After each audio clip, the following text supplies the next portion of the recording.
അല്ല, എനിക്ക് ഇങ്ങനത്തെ ഫിലിം ഇഷ്ടമാണ്. പിന്നെ ഭാവന ഫിലിം കുറേ നാൾക്ക് ശേഷമല്ല കാണുന്നത്, അപ്പം ഇഷ്ടപ്പെട്ടു. സ്റ്റോറി കൊള്ളാം, സസ്പെൻസ് പോലെ ത്രില്ലർ പോലത്തെ മൂവി. എനിക്ക് ഇങ്ങനത്തെ ഫിലിമാണ് ഇഷ്ടം, അതുകൊണ്ട് എനിക്ക് ഇഷ്ടപ്പെട്ടു. നല്ലയാ, നൈസ്. ഭാവനയുടെ കമ്പാക്കാണ്, സെറ്റാണ്. സ്റ്റോറി സസ്പെൻസ് ത്രില്ലറാ. പിന്നെ നമ്മുടെ മറ്റേ പഴയ നടനുണ്ടല്ലോ, ആള് സൂപ്പറായിരുന്നു. അനൂമി എന്ന സിനിമയിൽ ഞാനും ഒരു ക്യാരക്ടർ വേഷം ചെയ്യുന്നുണ്ട്. ഇതിലൊരു സൈക്കാട്രിസ്റ്റിൻ്റെ വേഷമാണ് ഞാൻ ചെയ്യുന്നത്.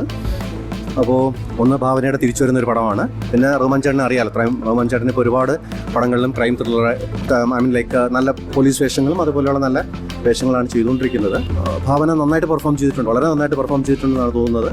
നിങ്ങളായിട്ട് അതിനൊരു മോശം കമൻറ്റ് വരുത്താതെ നിങ്ങളും കൂടെ കാണണം, കണ്ടിട്ട് സത്യസന്ധമായിട്ടൊരു വിലയിരുത്തണം എന്നാണ് അഭിപ്രായം. നല്ലൊരു ത്രില്ലറാണ്, ക്രൈം ത്രില്ലറാണ്, ഇമോഷണൽ ത്രില്ലറാണ്.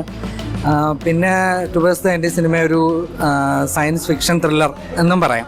നല്ലൊരു അടുത്ത് കണ്ട നല്ലൊരു ത്രില്ലർ സിനിമ എന്ന് തന്നെ പറയാം. It's really good. നല്ലൊരു മൂവിയായിരുന്നു, സസ്പെൻസ് ആയിരുന്നു, ആൻഡ് ലൈക്ക് നല്ലോണം എൻജോയ് ചെയ്യാൻ പറ്റുന്നതായിരുന്നു. മലയാളത്തിൽ കാണാത്ത മേക്കിംഗ് കിടിലം പടം. കുറച്ചുകൂടെ ബഡ്ജറ്റ് ഉണ്ടായിരുന്നെങ്കിൽ വേറെ ലെവലിൽ വന്നെങ്കിൽ. ഭാവന കൊള്ളാം, റഹ്മാന് കൊള്ളാം, കിടിലം പടം. കൊള്ളായിരുന്നു, നല്ല മൂവിയായിരുന്നു. എനിക്ക് ഇഷ്ടപ്പെട്ടു, നല്ല മൂവിയാണ്. ഭാവനയുടെ ആക്ടിങ് നല്ലതായിരുന്നു. സ്റ്റോറി നല്ലായിരുന്നു.